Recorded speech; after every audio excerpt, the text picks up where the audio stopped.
নমস্কার আমার প্রিয় দর্শক বন্ধু। ঈশ্বরের আশীর্বাদ সর্বদা তোমাদের উপরে বর্ষিত হোক। প্রিয় বন্ধু, তুমি যখন কোনো একটা নতুন সম্পর্কে জড়াও বা নতুন সম্পর্ক তৈরি করো, তখন প্রথমের দিকে সেই সম্পর্কে সব কিছুই খুব ভালো হয় আর মনের মধ্যেও একটা সুন্দর আনন্দের অনুভূতি হয়। কিন্তু আস্তে আস্তে সেই সম্পর্কে সব কিছুই বদলাতে শুরু করে। অর্থাৎ সেই সুন্দর সম্পর্কটা যেটা গড়ে উঠেছিল, হঠাৎ করেই সেই সম্পর্কে একটা ফাটল ধরে। মানে সেই সম্পর্কের মধ্যে মান অভিমান, ভুল বোঝাবুঝি, এছাড়া পরিস্থিতি খারাপ হয়ে গিয়ে ঝগড়ার মধ্যে একে অপরকে ছোট করে কথা বলা, আঘাত করে কথা বলে ফেলা, যা খুবই দুঃখজনক ও কষ্টদায়ক। এই পরিস্থিতি হয়তো তুমিও চাও না বা সেই মানুষটাও চায় না, তা সত্ত্বেও এরকম ঘটনা ঘটে যায়। তখন তোমার মনে প্রশ্ন আসে যে তুমি যাকে এতটা ভালোবাসো, যাকে তুমি এতটা আপন ভাবো, সেও কি তোমাকে ততটাই ভালোবাসে? সেও কি তোমাকে ততটাই আপন ভাবে? প্রিয় বন্ধু, তুমি যদি জানতে চাও যে সেই বিশেষ মানুষটিও তোমাকে সেই পর্যায়ে ভালোবাসে বা আপন ভাবে কি না, তাহলে তুমি আজকের আলোচনা শেষ পর্যন্ত অবশ্যই শোনো। কারণ আজকের আলোচনায় কয়েকটি বিশেষ ইঙ্গিত নিয়ে কথা বলবো, যা তোমাকে বুঝতে সাহায্য করবে যে সেই মানুষটিও তোমাকে ততটাই ভালোবাসে কিনা। তো চলো জেনে নিই প্রথম ইঙ্গিতটি।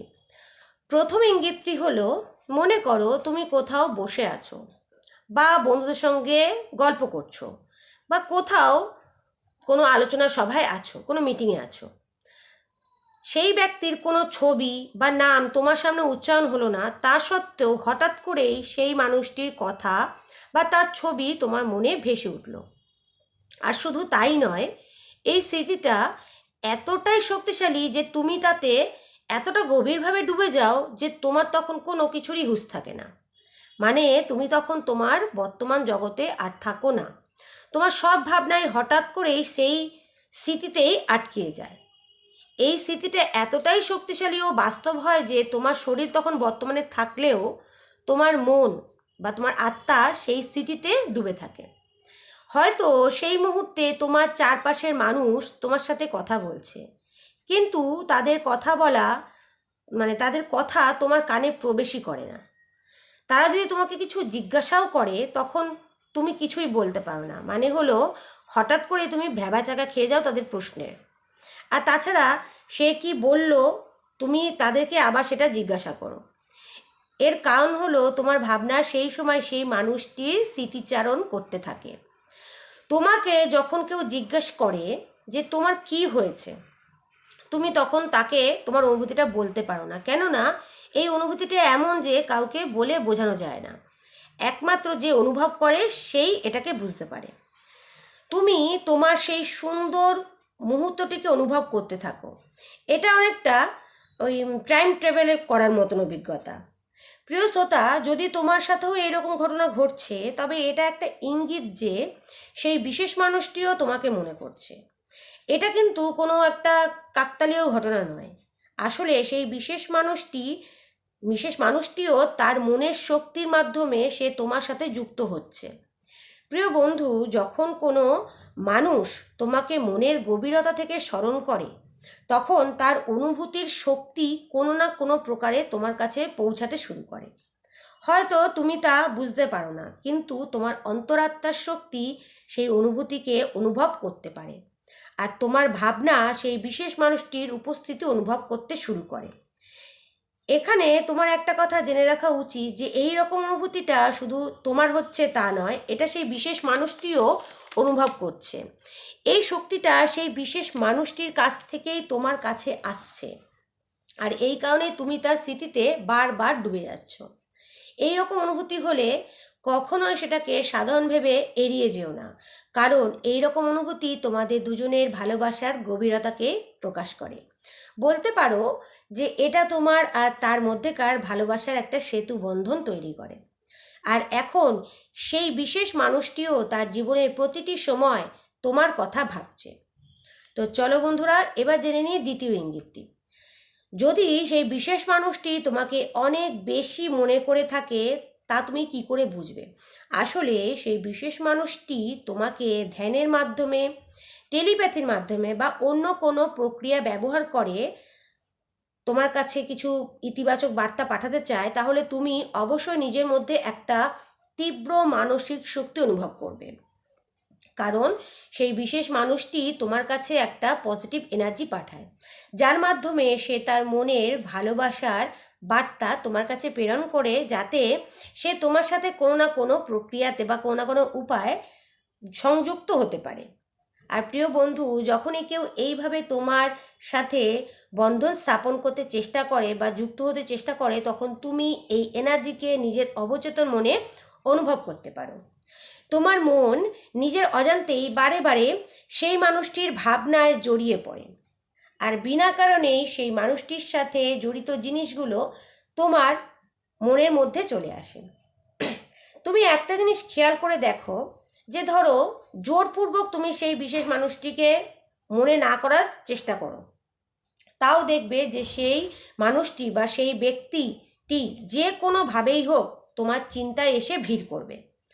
উদাহরণস্বরূপ যদি বলি, তাহলে তোমার চোখের সামনেই তার প্রিয় যে কোনো জিনিস চলে আসতে পারে, বা তার প্রিয় গান তুমি কোথাও বাজছে, এটা তুমি শুনতে পেলে, তখন তোমার মনে হয় যে এটা তো তার পছন্দের জিনিস।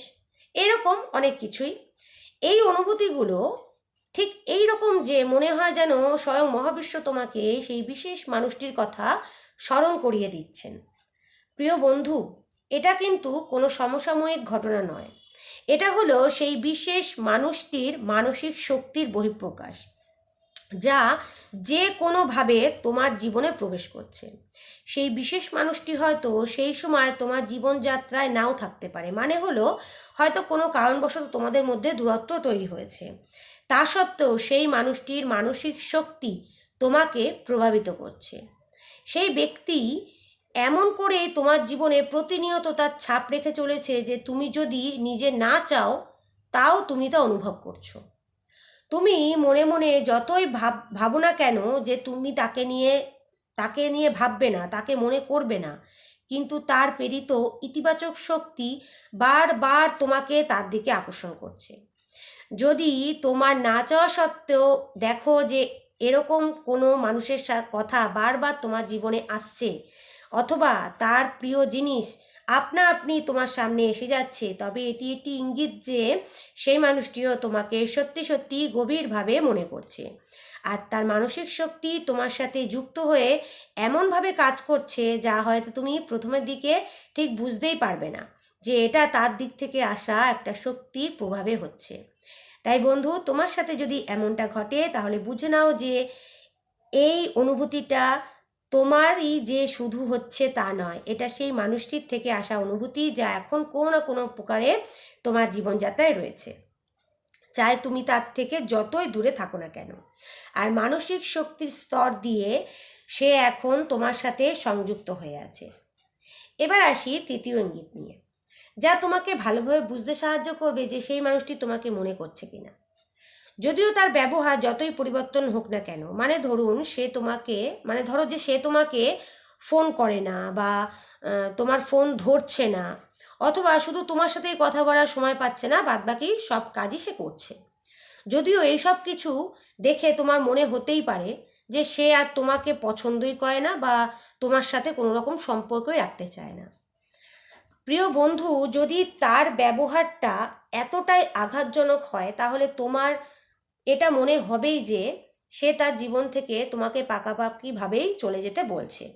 কিন্তু বন্ধু, এই সব কিছুর থেকে তোমাকে মনে করা, তোমাকে স্মরণ করাটা কিন্তু এক নয়। আসলে অনেক সময় একজন মানুষ তার আবেগ প্রবণ অনুভূতিকে তার অহং বোধের কারণে বলতে পারে না।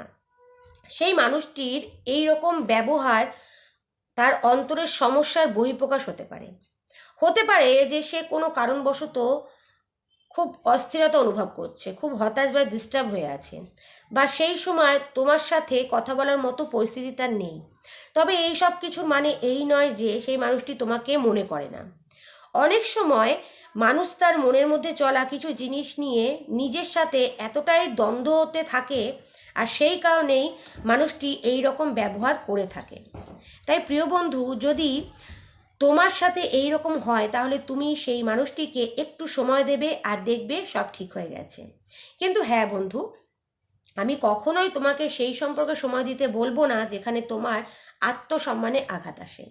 অর্থাৎ সেই মানুষটি তোমার উপর কোনো কারণ ছাড়াই বারবার রাগ দেখায় বা তোমাকে ছোট করে বা আঘাত দিয়ে কথা বলে, তোমাকে অসম্মান করে, তবে এমন সম্পর্ক নিজের জীবনে কোনো প্রয়োজনীয়তা নেই। এই সব ক্ষেত্রে নিজের মূল্য বোঝা ও নিজেকেই বেশি গুরুত্ব দেওয়া প্রয়োজন। আর এই তিক্ত সম্পর্ক থেকে নিজেকে স্বাধীন করে নেওয়াই উচিত। যেখানে তোমার কোনো মূল্য নেই, তোমার কোনো সম্মান নেই, সেই সম্পর্ক বোধহয় না টিকিয়ে রাখাই ভালো। কারণ প্রকৃত ভালোবাসা কখনোই তোমাকে ছোট করবে না, তোমাকে অসম্মান করবে না। তবে এখানে তোমার মনে প্রশ্ন আসতে পারে যে তুমি যদি এই সম্পর্ক থেকে নিজের ইচ্ছায় বা তার খারাপ ব্যবহারের জন্য বেরিয়ে আসো, তাহলেও কি সে তোমাকে মনে করবে? তবে তার উত্তর হলো হ্যাঁ। কেননা যদিও সে তোমার সাথে কথা বলছে না বা দেখাও হচ্ছে না, তা সত্ত্বেও তার অনুভূতিগুলো তোমার প্রতি রাগ, অভিমান বা অহংকারের যে কোনো কারণের জন্যই হোক, সেই মানুষটি তোমার সাথে কোনো রকম যোগাযোগ না রাখলেও সে তোমাকে মনে করবে। তো চলো বন্ধুরা, এবার যাই চতুর্থ ইঙ্গিতের দিকে। এটা তখন দেখা দেয় যখন তুমি তোমার সেই সুন্দর সময়কে দেখতে পাও যা তুমি সেই মানুষটির সঙ্গে অতিবাহিত করেছো। এই মুহূর্তগুলো কোনো কিছুর মাধ্যমে তোমার সামনে আসতে পারে। মানে হলো, তুমি যে বিশেষ মুহূর্ত সেই মানুষটির সঙ্গে কাটিয়েছো বা অতিবাহিত করেছো, তা যে কোনো ভিডিওর মাধ্যমে, যে কোনো দৃশ্যমান জিনিসের মাধ্যমে বা কোনো শোয়ের মাধ্যমে তোমার সামনে আসতে পারে, বা কোনো মানুষের মুখ দিয়েও সেই কথা তুমি শুনতে পারো। মানে তুমি তার সাথে কোনো বিশেষ কথা বলেছো, কোনো বিশেষ জায়গায় গিয়েছো বা তার পছন্দের কোনো খাবার খেয়েছো, আর এখন সেই সব মুহূর্তগুলো কোনো না কোনো ভাবে কোনো মানুষের মধ্যে দিয়ে হোক, মানুষের মাধ্যমে বা কোনো দৃশ্যের মাধ্যমে তোমার সামনে আসছে। যে তুমি এই মুহূর্ত, এই দৃশ্য দেখো, যেন তোমার পুরনো সব স্মৃতিগুলো সাথে সাথে তোমার চোখের সামনে দৃশ্যমান হয়। আর সেই মুহূর্তটি মনে পড়ে যায় যখন তোমার এই ধরনের কিছু অভিজ্ঞতা তোমার সেই মানুষটির সাথে থাকে। এটা তোমাকে এই ইঙ্গিত দেয় যে সেই মানুষটির স্মৃতি এখন তোমার অবচেতন মনে রয়েছে। যদি এই একই জিনিস বারবার তোমার সাথে হয়, তবে সেই মানুষটি তোমাকে গভীরভাবে মনে করছে। এটা হলো মানসিক শক্তির সংযোগ যা তোমাদের দুইজনের মধ্যে জীবিত আছে।